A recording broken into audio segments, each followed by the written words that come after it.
2023년 8월 16일 유튜브 방송을 시작하겠습니다.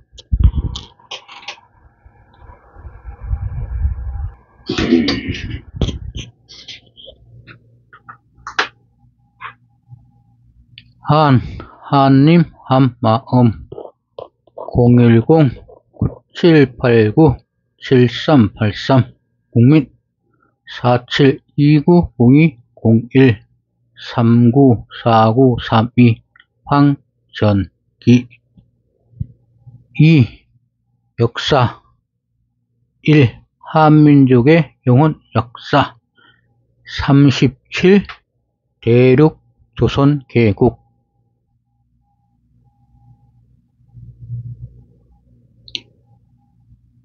대륙 조선개국 조선왕조실록 태조 강헌대왕 실록권 제1 총서 내용 중 목조, 익조, 도조, 한조, 태조, 이성계, 조선건국 주요 내용을 정리해 보았습니다.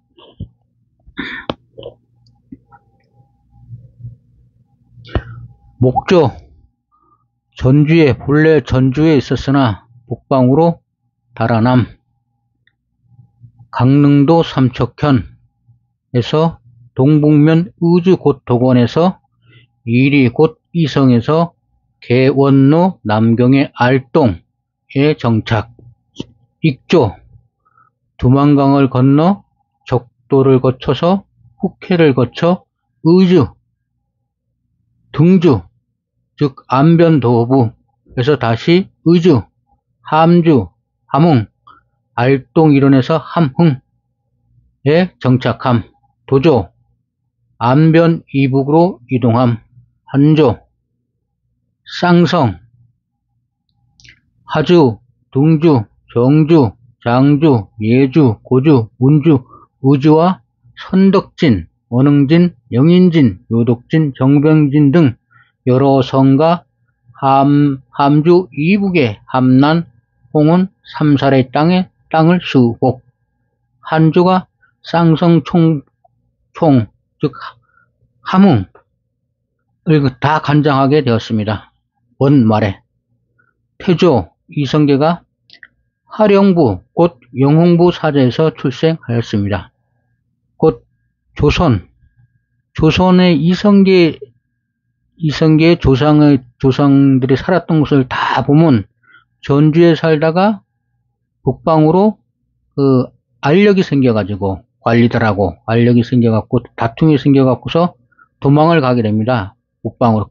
그러니까 태조 이성계도 태어난 게 곧 영흥 동북면이고 이 모든 것 자체가 삶의 근거 자체가 다 동북면입니다.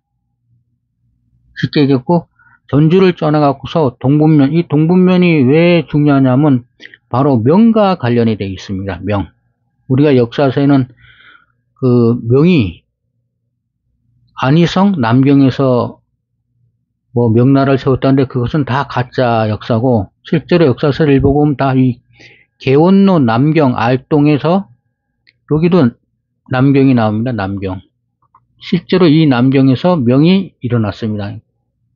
그래서 이 명이 일어난 곳하고 태조의 조상들이 살고 태조가 어렸을 때 산 것, 그러니까 자가 관직에 고려의 관직에 나가고서 고려의 장수로 활동하기 전까지 실제로 모든 게 이 홍건족이 세운 명이 위치한 지역과 정확하게 일치가 합니다. 요 위에 적어놓은 목조서부터 태조가 살아난 요 모든 지역이 바로 홍건족 명과 관련이 있는 같은 지역입니다. 활동 지역이. 그래서 제가 요거를 정리해 놓았습니다. 그리고 요 뒤에 밑으로는 태조가 벼슬 고려 공민한 5년 병신에 1356년에 태조가 나이가 연세가 22살 때 처음으로 벼슬을 하였습니다. 즉 이 동북면에 살고 있었는데 원체 이게 능력이 출중하고 이러다 보니까 22살에 이제 비로소 벼슬을 하게 됩니다. 고려에서 관직 생활을 하게 됩니다. 거기에 대해서 쭉 읽어드리겠습니다. 고려 국민왕 5년 병신 원지정 16년 1356년 태조 연세가 22세인데 비로소 벼슬하였다.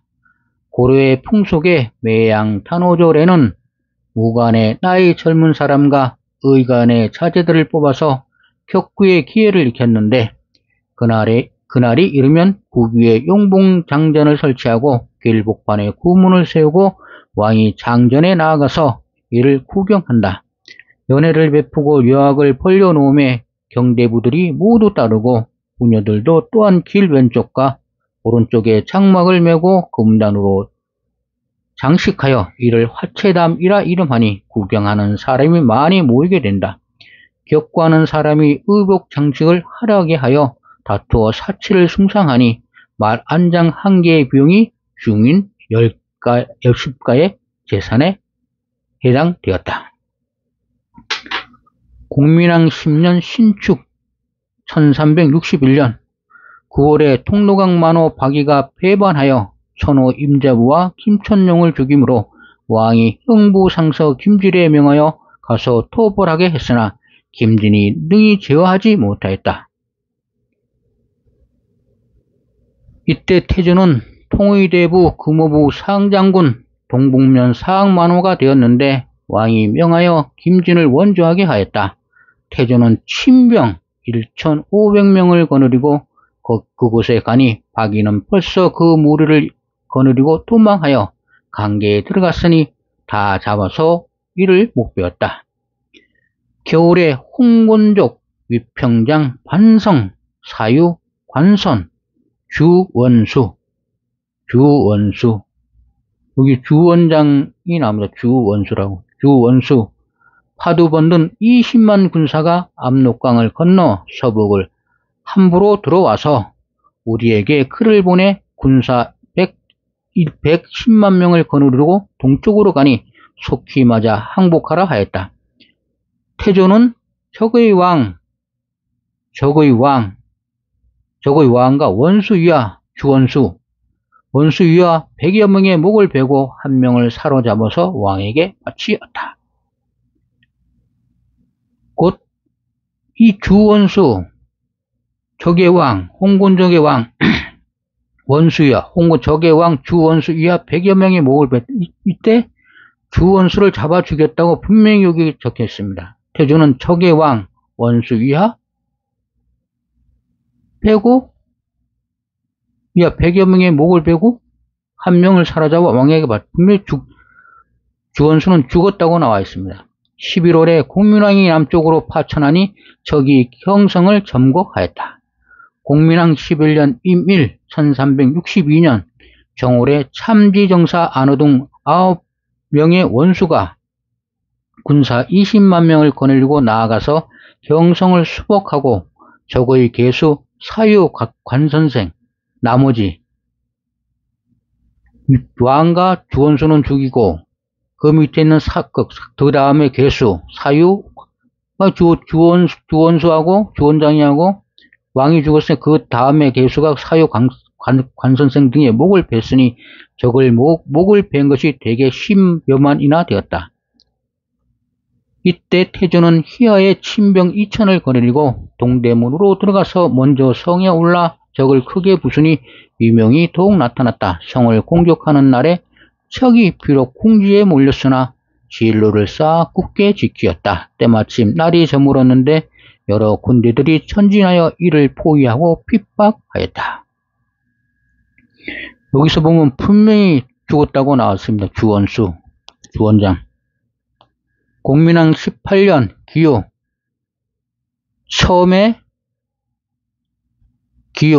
1369년 처음에 기세 임천모가는 기철의 아들인데 원나라를 섬겨 평장사가 되었다. 원이 망하자 분사유심 관리인 평장 김백안 등과 더불어 망한 원의 남은 무리들을 불러 동령부를 점령하고 그 아버지가 차명당한 것에 원한을 품고 북쪽 변방에 쳐들어가서 반드시 원수를 갚고자 하였다.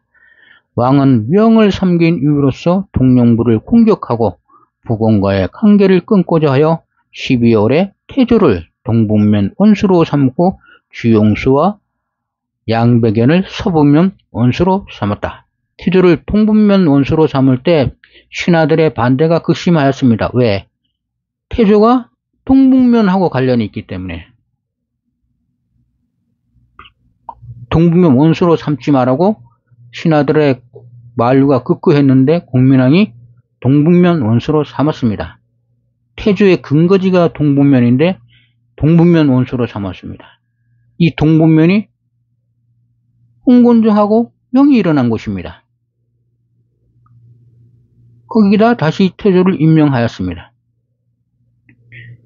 신우 원년 1375년 을묘 9월 외의 배가 덕적도 자연도 두 섬에 많이 모이니 우왕은 여러 도의 군사들을 징발하여 태조와 함삼사로 최영으로 이를 거느리게 하고 동강과 서강의 군대의 위험을 보여서 적을 방비하게 되었다. 신우 11년 1385년 9월 대명사신이 또 나옵니다. 그러니까 1361년 이후에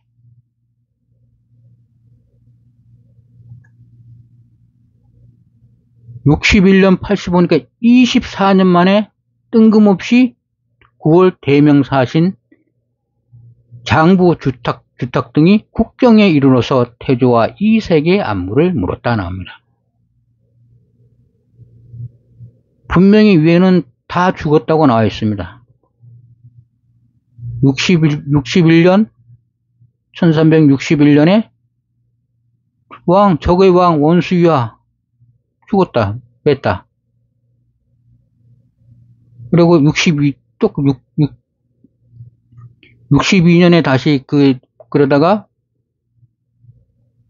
경성이 점령당해갖고 다시 고구려가 뭉쳐가지고 1365년에 병성을 탈환합니다. 그때 다시 죽였다고 나와 있습니다. 그러니까 분명히 주원장은 죽었다고 나왔는데 다시 21년 만에 다시 9월 대명사신이 국경에 이르러 태조와 이색의 안부를 물었다. 그 전에는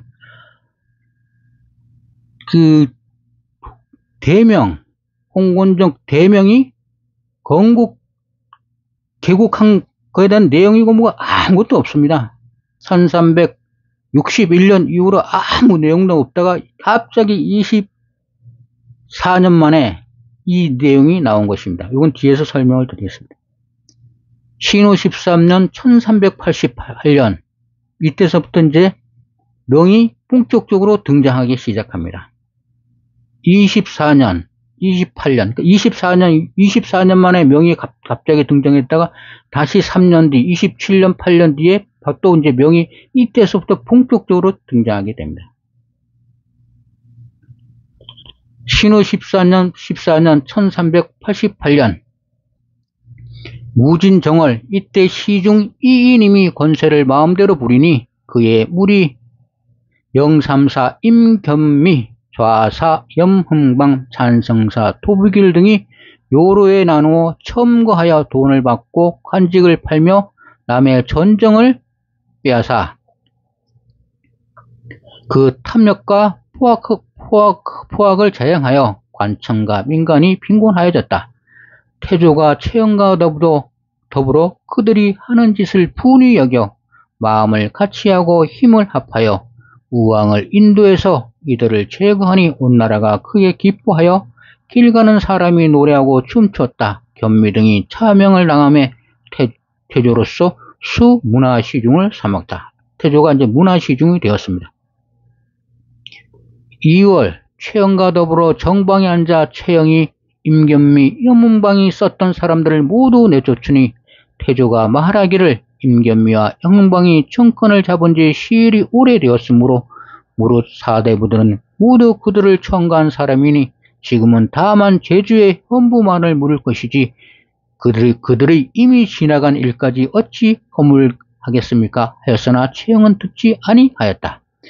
최영희 전 원주 목사 서신이 곧 이성님의 동서인 관계로서 함께 차명을 행하고자 하니 태조가 사람을 시켜 말하기를 죄인과 개수가 이미 멸족되고 흉악한 무리도 이미 차명을 당했으니 지금부터 마땅히 형사를 중지하고 덕음을 펴야 될 것입니다 하였으나 최영희 또한 지 아니하였다.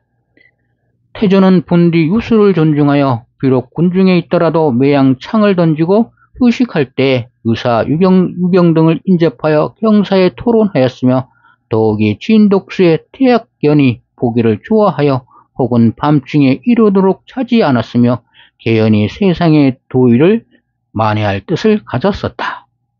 이때 또 명제가 나옵니다. 처음에 명나라 황제가 말하기를 천령을 따라 이어진 북쪽과 동쪽과 서쪽은 원래 개원로 관할하던, 아까 저 위에서 봤지만 개원로, 알동 관할하던 군민이 소속돼 있던 곳이니 한인, 여진인, 탈달인, 고려인을 그대로 요동에 소속시켜야 된다고 하였다. 최영이 백관을 모아 이 일을 의논하니 모두 말하기를 줄 수 없습니다 하였다. 이때서부터 이제 명과 대립이 시작이 됩니다. 우왕은 최영과 비밀히 의논하여 요동을 치라고 하며 공산부원군 이자송이 최영의 사절에 나아가서 옳지 못함을 힘써 말하니 최영은 자송이 인견맥의 편당에 붙었다고 핑계하고는 곤장을 쳐서 전라도 내상으로 유배시켰다가 조금 후에 그를 죽였다. 우왕이 서분명 도합무사의 요동 군사가 한계에 이르러 장차 천령위를 세우려 한다. 는 보고를 받고 울면서 말하기를 여러 신하들이 나의 요동을 공격하라는 계책을 듣지 않다가 이 지경에 이르렀다 하였다. 명나라에서 다시 요동 백호 왕등명을 보내 천령위를 세움을 알렸다. 이때부터 이제 명과 천령위로 싸움이 붙게 됩니다. 별표 고려 공민왕 11년 신축 홍건적이 전면한 후 분명히 주원장은 죽었다고 나옵니다. 1362년에 5년 후 공민왕 10년 전면 1367년에 원이 망하였습니다. 이때가 명이 건국했다고 나오는 것입니다. 근데 이상한 점은 원이 망하였으면 원이 망한 지역에 명이 건국해야지 뜬금없이 황하강 이남 안희성 남경에 귀국했다고 지금 역사는 가리키고 있습니다. 건국했다고 하는데 전혀 여기 총서, 조선왕조실록 총서, 태조 총서는 한 번도 언급이 없습니다. 명이 언급됐다는 기록 자체가 없습니다. 그리고 1362년 이후 태조와 나토 전투, 최유가 요양성 군대 이끌고 국민왕 폐해시키라는 공격, 삼선삼계가 여진족을 이끌고 함흥을 공격한 거, 기철의 잔당 제거된 거, 원나라 잔당, 외적과 싸운 이야기와 이성계 장군이 만리장성을 간다는 이야기 외에는 1362년 이후로 안 나옵니다. 안 나오다가 이게 안 나옵니다. 그래서 1362년부터 1385년 23년 동안 명에 대한 얘기가 하나도 안 나옵니다. 이 1362년 홍건정 멸하고 근데 우리는 이 대명을 갖다 주원장이 세웠다 합니다. 명나라를. 근데 주원장에 대해서 말이 한마디도 없습니다. 주원장은 말이 딱 나오는데 죽었다는 겁니다. 죽었다. 1362년에 공격하다가 고려 경성 공격하다가 죽었다고 나옵니다. 근데 뜬금없이 그래서 그 이후로는 아무 얘기가 없습니다. 20몇 년 동안. 그래서 신후 11년 을축 고려 신후 1385년 9월이 나옵니다. 처음 또 21년 1362년부터 1380니까 23년 만에 이게 처음 또 말이 이게 지금 너무 이상하지 않습니까? 이게 9월 대명사신 장보 주탁 등이 국경에 이르러서 태조와 이색의 안부를 물었다. 1362년, 1367년, 이게 지금 우리가 배우고 있는 대명이 건국되었다는 해입니다. 1367년. 1362년서부터 1367년에 건국했다는 얘기도 나오지도 않습니다. 아무것도 안 나오다 갑자기 23년 만에 이게 대명이 또 등장합니다. 이게 말이 되겠어요. 우리가 지금 대명하고 고려가 대명하고 최고 가깝고 최고 맨날 그 사신 보낸다고 지금 우리는 역사에 배워왔는데 23년 동안 태조 총서, 태조가 고려 그 조선을 개국하게 된 모든 사항을 설명해 놓는데 한 번도 등장이 안 됩니다. 23년 동안. 이게 지금 이런 일이 있을 수가 있으면 역사서에 대명이 제일 중요한 게 대명인데 고려 입장에서 보면 왜 안 나옵니까? 23년 동안 하나도 없습니다. 이 건국한 해에 대해서도 떠들지도 않고 말을 하지도 않았습니다. 신후 11년 을축 1385년 9월 대명사신 장보 주탁 등이 국경에 이르러서 태조와 이색의 안부를 묻다. 이거 23년 만에 나타난 현상도 이거. 주원장 죽었다고 한 이후 1362년 이후 1385년 9월달에 23년 만에 대명이 등장하였습니다. 그 후 고려 신유 14년 무진 1388년에 다시 3년 만에 처음으로 명황제가 말하기를 저 위에서 말하기를 읽어드렸습니다. 철령을 따라 이어진 북쪽과 동쪽 서쪽은 원래 개원로에서 개국한데 명이 개국한데 관할하던 군민에 소속된 있은 곳이니 한인, 여진인, 달단인, 고려인을 그대로 요동에 소속시켜야 된다고 하였다. 또 최영이 백관을 모아 이 일을 의논하니 모두 말하기를 줄 수 없습니다 하였다. 명나라는 다시 요동백호 왕등명을 보내어 철령위를 세움을 알렸다. 도대체 이 명나라는 어디에 있다가 나온 나라입니까? 이게 도대체 이게 지금 뜬금없이 나타났습니다. 뜬금없이.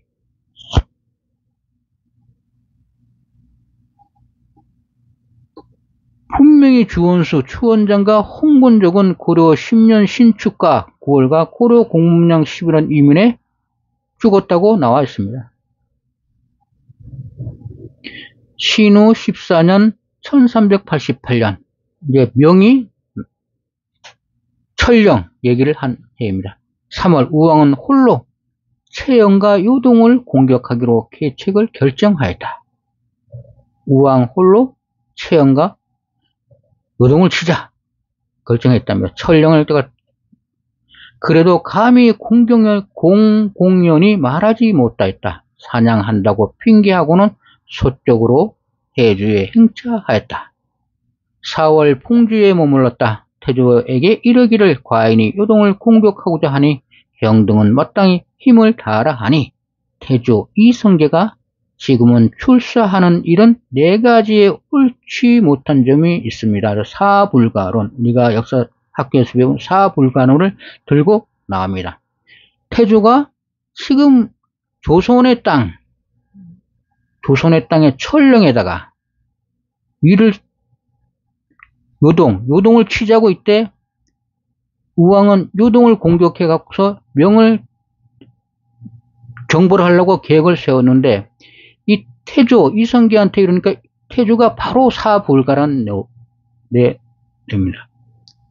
작은 나라로서 큰 나라에 거역하는 것이 한 가지 옳지 못하며 여름철에 군사를 동원하는 것이 2가지 옳지 못하며 온 나라에 군사를 동하여 멀리 정복을 하면 외적이 허술한 틈을 탈 것이니 3가지 옳지 못하며 지금 한창 장마철이므로 하른 악교가 풀어지고 많은 군사들은 역봉을 앓을 것이니 4가지가 옳지 못하며 하니 우왕이 참못 옳게 여겼다. 태조가 자기의 근거지가 있는 곳입니다. 쉽게 얘기해서 태조는 이 고려의 근거지가 전혀 있지를 않습니다. 자기가 태어났던 곳, 자기 조상이 살았던 바로 요동이 자기의 근거지입니다. 그러니까 적극적으로 반대를 하게 됩니다.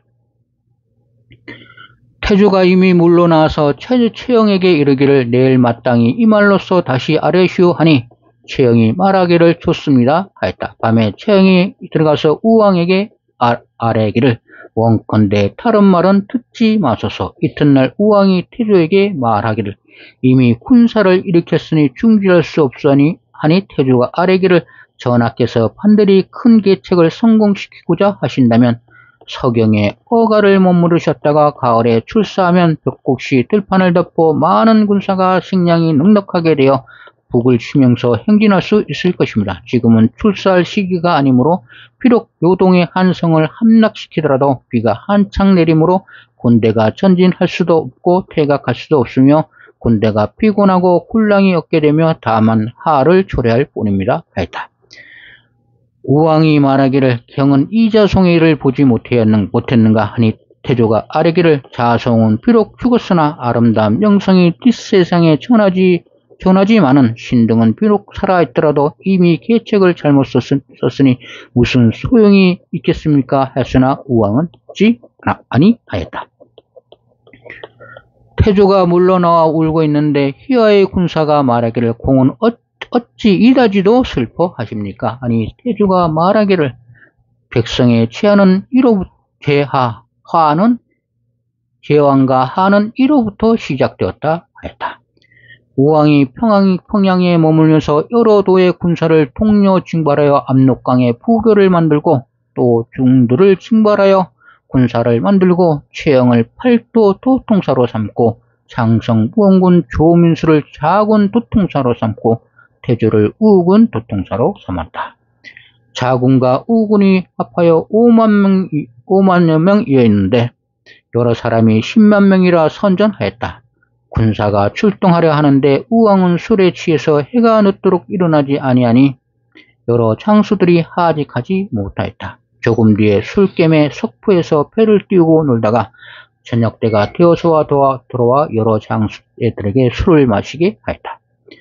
여러 군대가 평양을 출발하였는데 최영이 우왕에게 아뢰기를 지금 대군이 출전하는 도중에 있는데 만약 열흘이나 한 달가량 지체한다면 대사가 성공하지 못할 것이니 신이 가서 이를 감독하기를 청합니다 하니 우왕이 말하기를 경이 간다면 누구와 더불어 정사를 하겠는가 하였다. 최영이 굳이 청하니 우왕이 말하기를 그렇다면 화인도 또한 가겠다 하였다. 어느 사람이 이성으로부터 와서 말하기를 요사의 요동군사가 모두 오랑캐 정벌에 갔기 때문에 성중에는 다만 한 사람의 지휘관이 있을 뿐이니 대군이 만약 이른다면 싸우지도 않고도 항복시킬 수 있습니다 하니 최영이 크게 기뻐하여 그 사람의 물품을 후히 주었다. 우왕은 홍무의 연호를 정지시키고 나라 사람들로 하여금 오랑캐의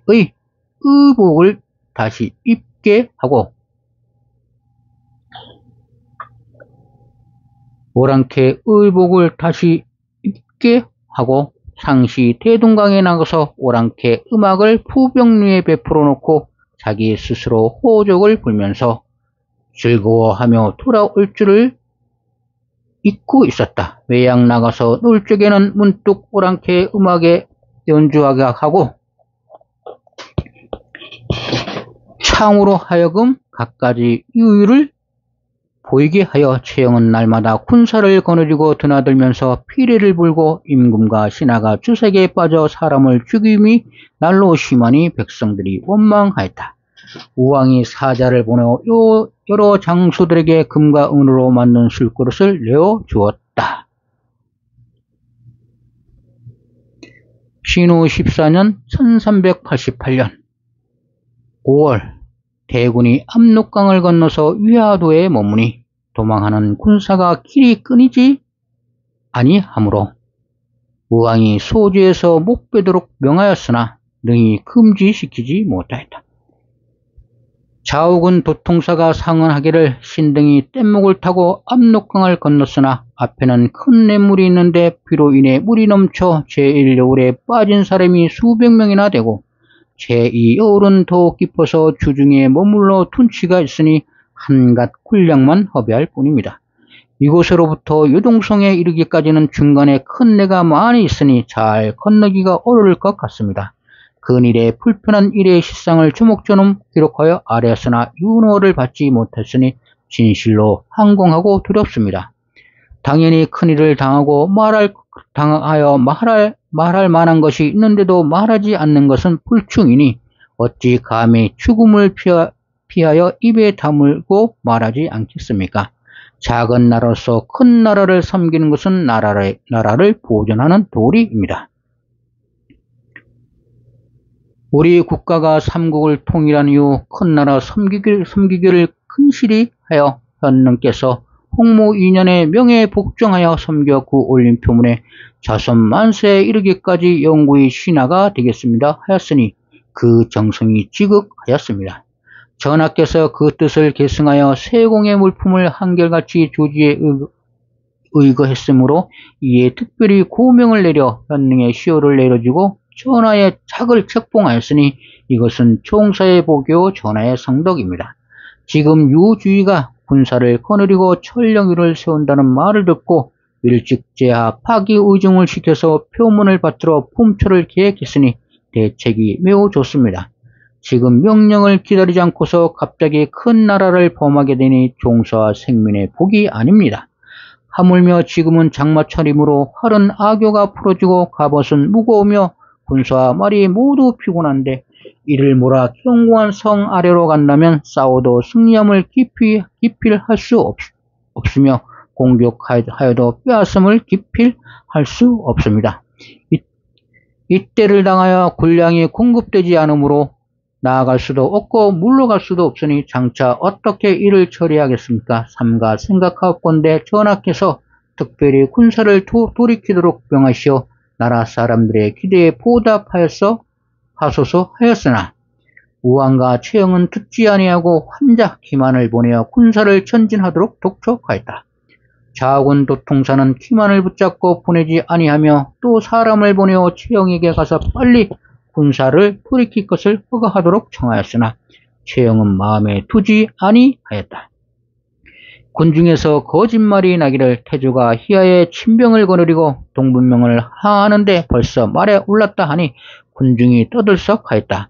민수는 어찌할 바를 모르고 단기로 달려가서 태조에게 와서 울면서 말하기를 공은 가시는데 우리들은 어디로 가겠습니까? 하니 태조가 말하기를 내가 어디로 가겠습니까? 공은 이러지 마십시오 하였다. 태조는 이에 여러 장수들에게 타이르기를 만약 상국의 국경을 범하여 천자에게 죄를 넣는다면 종사 생민의 죄가 즉시 이르게 될 것이다. 내가 술리와 영리로서 글을 올려 군사를 돌이켜 청했으나 망도 또한 살피지 아니하고 채용도 또한 늙어 정신이 혼몽하여 듣지 아니하니 어찌 경등과 함께 왕을 보고서 친히 화되고 복되는 일을 진술하여 군의 측근의 악인을 제거하여 생명을 편안하게 하지 않겠는가 하니 여러 장수들이 모두 말하기를 우리 동방의 사직의 아니가 공의 한목에 매여 있으니 감히 명령대로 따르지 않겠습니까? 하였다. 이에 군사를 돌이켜 압록강에 이르러 흰말을 타고 동군과 백우전을 가지고 언덕 위에 서서 군사를 다 건너가기를 기다리니 군중에 바라보고 서로 이르기를 옛부터 지금까지 이 같은 사람이 있지 않았는데 지금부터 이후로도 어찌 다시 이 같은 사람이 있겠는가 하였다. 이때 장마가 수일 동안 계속했는데도 물이 넘치지 않다가 군사가 다 건너가고 난 후에 큰 물이 갑자기 이르러 온 섬이 물에 잠기니 사람들이 모두 이를 신기하게 생각하였다. 이때 동요에 목자가 나라를 얻는다는 말이 있었는데 군인과 민간인 젊은이야 늙은이야 젊은이 논할 것 없이 모두 이를 노래하였다.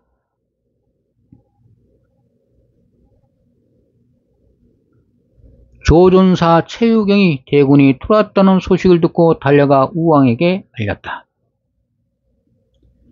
이날 밤에 상왕이 그 형 방우와 이두란의 아들 하상 등과 함께 성주의 우왕의 처소로부터 태조의 군대 앞으로 도망해 갔으나 우왕은 해가 정오가 되어도 오히려 알지 못하였다.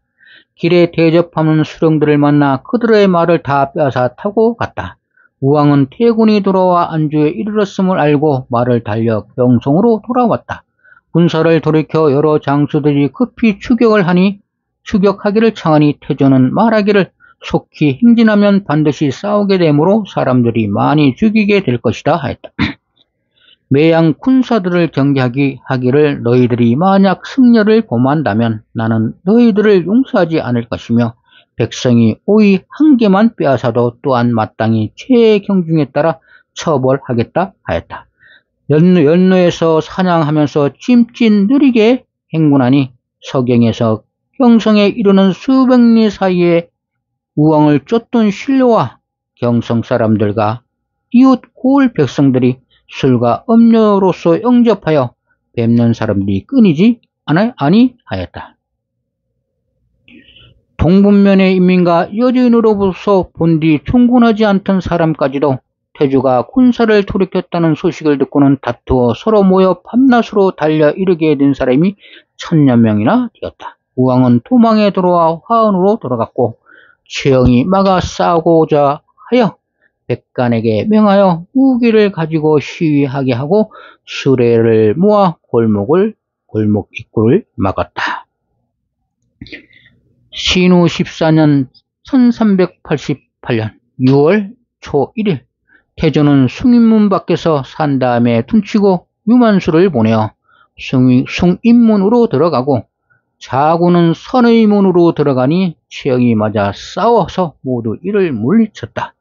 태조가 만수를 보낼 적에 자우에게 이르기를 만수는 눈이 크고 광채가 없으니 탐이 작은 사람이다. 가면 반드시 패하여 달아날 것이다 하니 과연 그러하였다.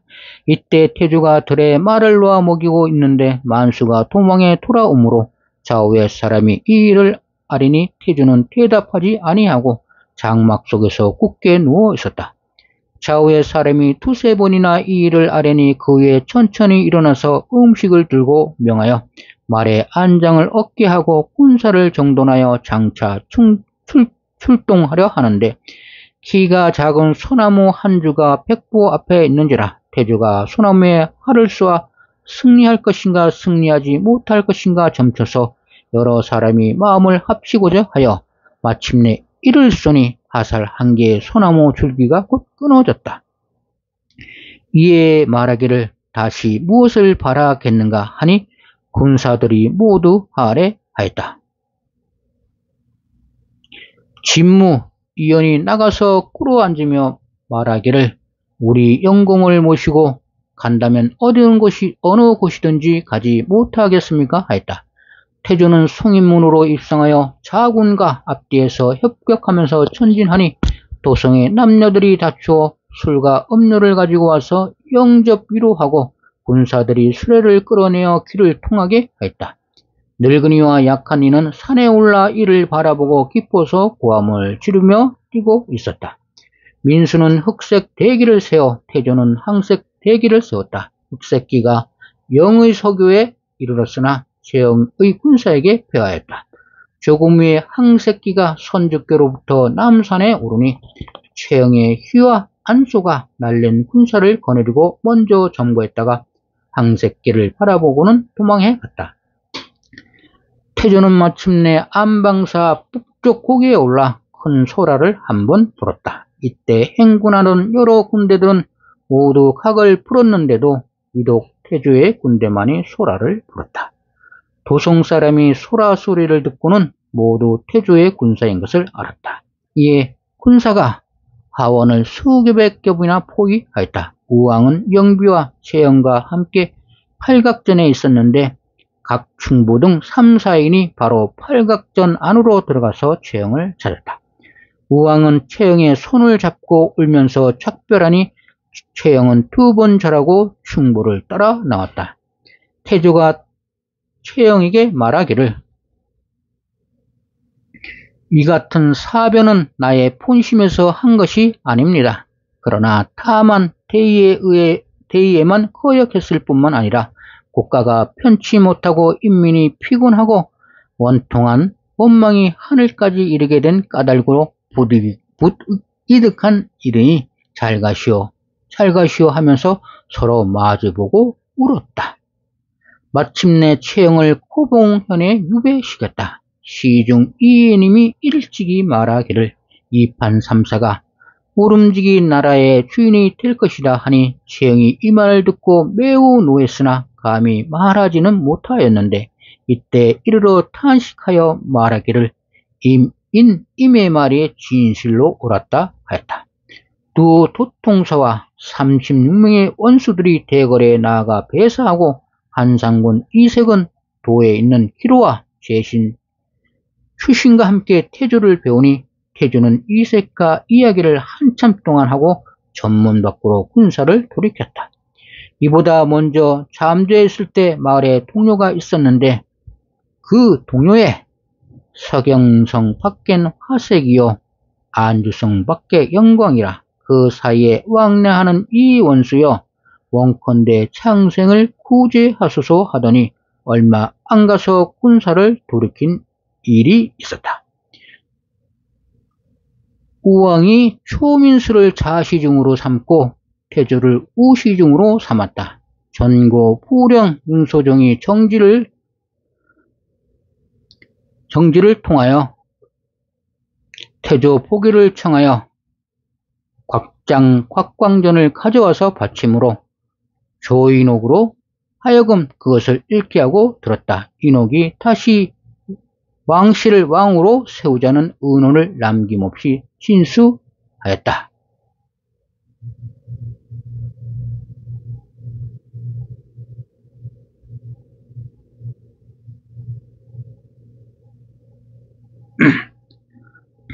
이후 고려 콩량한 원년 기사 1389년, 고려 콩량한 2년 경호 1390년, 고려 콩량한 3년 신미년 1391년, 고려 콩량한 4년 임신년 1396년을 거쳐 1392년, 조선 태조 원년 1392년에 조선이 개국하게 되었습니다. 요 그림은 밑에 있는 요 그림은 저번에 그 철령에 대해서 설명했습니다. 한반도 치형과 전혀 맞지 않는 군사이동. 한반도의 철령이 여기 있습니다. 이거는 우리가 교과서에서 배운 대로 한반도에 그려놓은 지도입니다. 그러면 고려가 여기 있고 철령, 이 철령, 대륙의 명이 여기다가 군사기지를 설치했답니다. 지금 철령은 우리 한반도 지도의 함경도 남쪽과 강원도 북쪽 안변에 있습니다. 철령. 그러면 대륙에 있는 명이 철령의 한반도 철령의 군사기지, 철령 위를 설치하겠습니까? 고려가 여기 있었다면 한반도 개경. 여기는 지금 고려 땅입니다.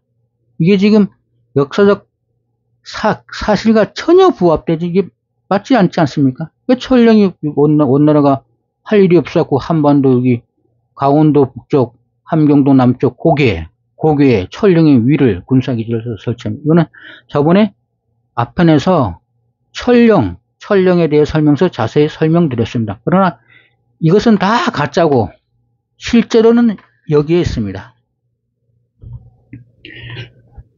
고려가 이쪽 밑에 우리가 지금 항하강이라 그러는데 항하강은 처음부터 끝까지 저쪽 고원지대 그 항토 모래 거기서부터 시작한 강이 계속 이어진 걸 항하강이라는데 항하강이라는 것 자체가 전체를 뜻하는 부분적으로 다 이름이 있습니다. 중국 그 지도를 보면 그 이름 즉 압록강이 항하강 하류지대에 있는 강이 압록강입니다. 항하강이라고 항하강 전체를 다 항하강 넘어간다 그러면 그 긴 게 어디 위치를 모르지 않겠습니까? 지도상에 찾았을 때 어느 군데가 항하강 넘어가라 그러면 그 공격하는 군인들이 항하강이 그 수천 마일 만 마일가 되는데 어디를 넘어가라는 뜻입니까? 그렇기 때문에 그 지역마다 지루마다 이 이름이 있습니다. 다. 그 지루 중에 항하강 지루 중에 하류에 있는 이 지형이 이쪽 동분명 지역, 아까 고려랑 서경도 있고 북경도 있습니다. 이 굉장히 중요한 지역이지 않습니까? 이쪽이 원나라입니다. 이쪽 위가 원나라. 원에서 명으로 나라가 바뀌었지 않습니까? 그 관계, 얼마나 중요한데, 그 사이에 있는 강이 이게 압록강입니다. 그러니까 실제로 개온로 남경, 개온로라가 아까 그 목조가 전주에서 도망해가지고 갖고 간 게 개온로 남경 알동입니다. 알동. 개온로 남경. 그러니까 남경이 홍곤족이 계속했던 남경이 여기입니다. 여기 개온로 남경에서 홍곤족이 명나라를 열었다는 것입니다. 근데 이 개온로 남경이 이쪽이 동분명 지역인데 이 지역이 바로 이성계의 조상이 살았던 데입니다. 그러니까 이성계의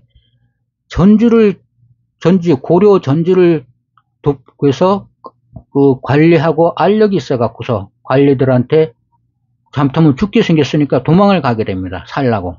그 지역이 이 지역입니다. 처음에 도망가고서 삼척을 통해갖고서 도착한 게 여기입니다. 여기 남경. 실제로 홍곤족이 명나라를 만든 것도 이 남경입니다. 남경. 그런데 이 남경의 조선 태조 총서를 보면 남경에 대한 홍곤족의 얘기가 없습니다. 거의.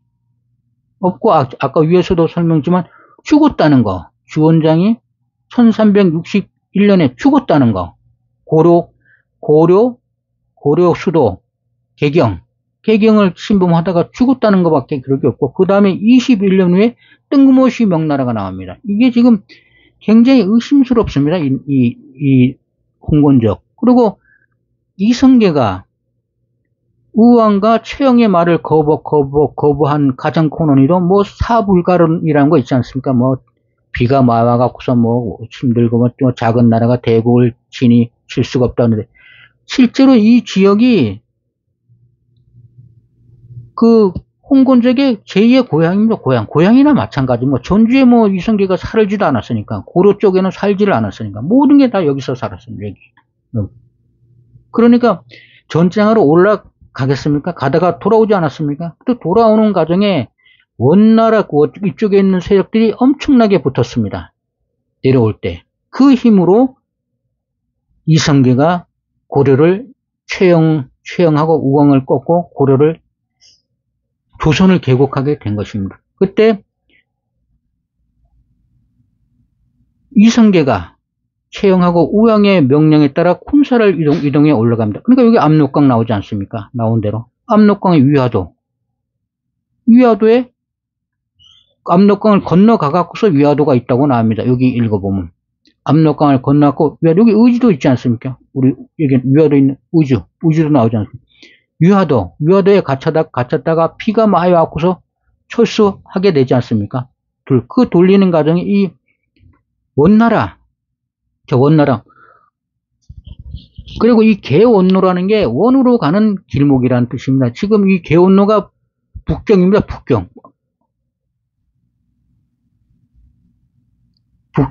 북경하고 거의 맞닿아 있습니다. 이게. 거의 같은 위치에 와 있습니다. 그러니까 이게 서로 연결되어 있는 겁니다. 그리고 철령은 요동인데 이 철령위가 안변이고 똑같은 얘기입니다.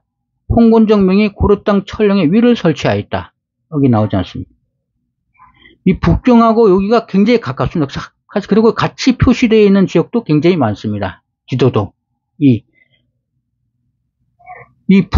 북경하고 남경을 같이 표시되어 있는 지도도 굉장히 많이 있습니다. 같은 거. 그러니까 이 개원로 남경이라고 나오는데 이 개원로의 뜻이 뭐냐면 원으로 가는 길이라는 뜻입니다. 이 북경, 남경, 즉 이게 북경이 지금의 함흥입니다. 함흥. 옛날에 그 조선시대의 함흥. 이게 북경인데 이 지역을 통해서 원으로 간다는 뜻입니다. 그러니까 이게 굉장히 중요한 위치입니다. 이게. 항상 여기서 북방 기마 민족하고 남방 그 농경 문화 민족이 모든 게 붙는 지역이 여기 이쪽 지서부터 이렇게 내려오는 것입니다.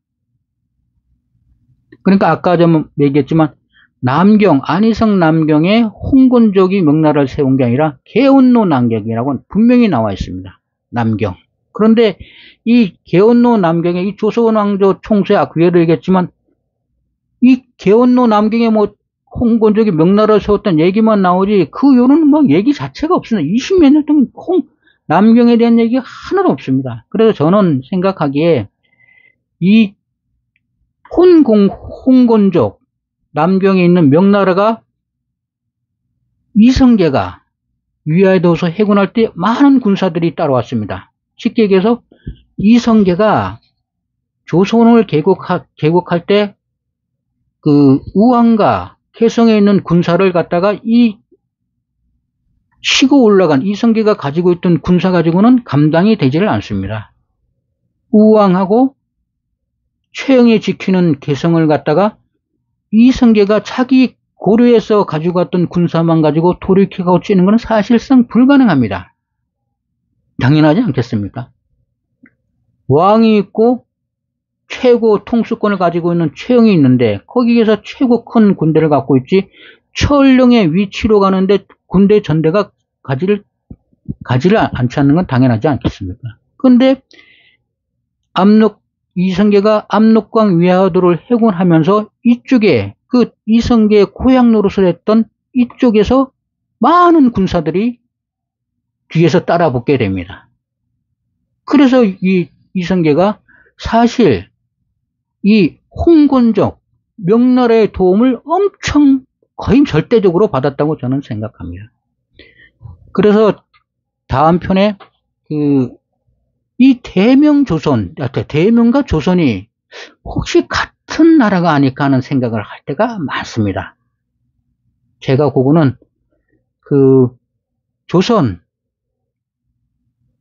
조선과 대명, 연호를 가지고 한번 설명드리겠습니다. 그래서 이것이 실제로 압록강이 여기 있고 위화도가 여기 있고 남경이 여기 있고 북경하고 남경이 같이 표시된 지역이 많이 있습니다. 근데 저는 여기 좀 따로 이렇게 표시를 해놨습니다. 요동도 나옵니다. 요주가 있는 지역이 철령입니다. 요주라는 지역도 여기 근처에 있습니다. 우리가 요동이라는 지역, 요주가 요동입니다. 그래서 철령은 안변하고 함경도 그 사이에 있는 게 철령입니다. 그 고개. 홍건적에게 고려 땅에 철령인을 설치하였다. 이래서 이제 전쟁이 일어나지 않습니까? 그러니까 그 지도를 이렇게 계략적으로 나타낸 것입니다.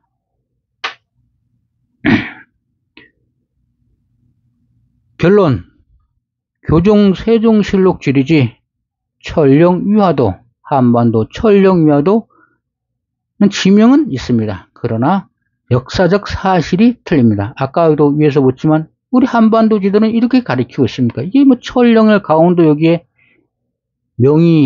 여기다가 군사기지를 설치할 필요가 있습니까? 아무 필요도 없지 않습니다. 그리고 철령 위에 분명히 위화도가 있어야 됩니다. 위화도 위에 철령이 있어야 됩니다. 위화도를 통해서 철령을 공격하는 건데 한반도는 위화도 따로 있고 철령 따로 있고 심지어 위화도 밑에 철령이 있습니다. 이 철령이라는 것은 이쪽 위에 지리지 설명은 그렇게 되어 있어야 됩니다. 결론. 교종 세종실록 지리지 조선왕조 실록은 한반도 지리를 설명한 것이 아니라 대륙 지리를 설명합니다. 여기서는 조선왕조 실록과 교종 세종실록 지리를 합하여서 같이 비교하여 설명하여 드렸습니다. 주문. 한님 한마음, 한님 한마음, 한님 한마음, 한님 한마음, 한님 한마음, 한님 한마음, 한님 한마음, 한님 한마음, 한님 한마음, 한님 한마음, 한님 한마음, 한님 한마음.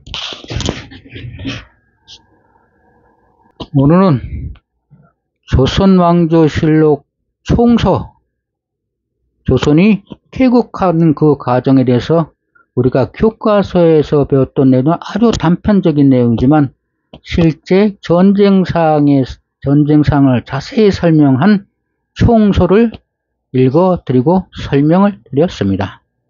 방송을 시청해 주셔서 감사합니다. 안녕히 계십시오.